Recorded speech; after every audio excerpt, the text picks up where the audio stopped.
بسم اللہ الرحمن الرحیم الحمدللہ رب العالمین والصلاة والسلام علی سید المرسلین۔ محترم ناظرین، میں آپ سے ایک ایسا سوال پوچھنا چاہتی ہوں جو شاید ہم میں سے بہت کم لوگ خود سے پوچھتے ہیں۔ وہ کون سا عمل ہے جو اللہ تعالیٰ کو سب سے زیادہ پسند ہے؟ ہم میں سے کوئی زیادہ صدقہ دیتا ہے، کوئی نفلی روزے رکھتا ہے، کوئی لمبی تلاوت کرتا ہے۔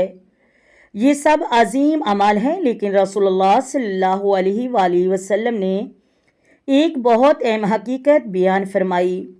حضرت عبداللہ بن مسعود بیان کرتے ہیں کہ میں نے رسول اللہ صلی اللہ علیہ وآلہ وسلم سے پوچھا، اللہ تعالیٰ کو سب سے زیادہ کون سا عمل پسند ہے؟ آپ صلی اللہ علیہ وآلہ وسلم نے فرمایا، نماز کو اس کے وقت پر ادا کرنا۔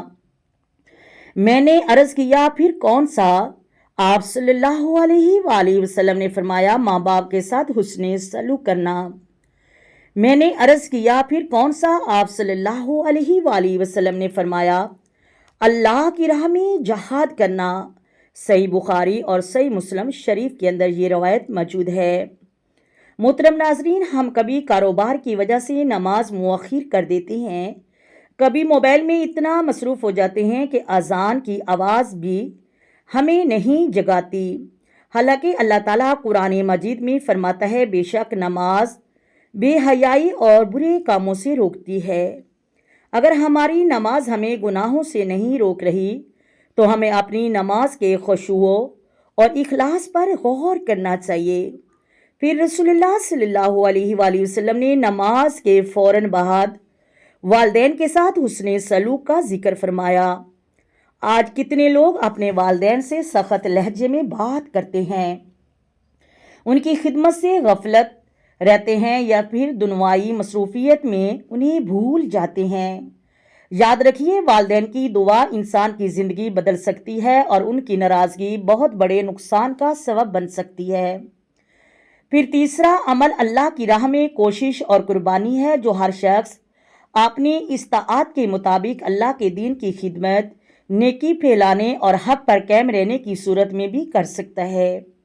محترم ناظرین، آئیں آج عہد کریں کہ نماز وقت پر ادا کریں گے، والدین کا احترام کریں گے اور خدمت کریں گے۔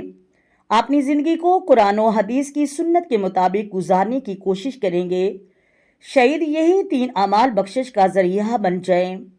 اللہ تعالیٰ ہمیں نماز کی پابندی اور والدین کی خدمت اور اپنی رضا والے اعمال کی توفیق عطا فرمائے، آمین یا رب العالمین۔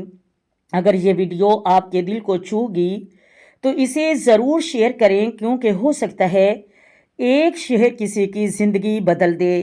آئیں میرے ساتھ مل کر آقا دو عالم نور مجسم سرور کائنات صلی اللہ علیہ وآلہ وسلم کی ذات پر درود و سلام کے نذرانے پیش کریں۔ الصلاۃ والسلام علیک یا سیدی یا رسول اللہ، الصلاۃ والسلام علیک یا سیدی یا نبی اللہ، الصلاۃ والسلام علیک یا سیدی یا خاتم النبیین، الصلاۃ والسلام علیک یا سیدی یا محمد رسول اللہ۔ محترم ناظرین، اللہ حافظ۔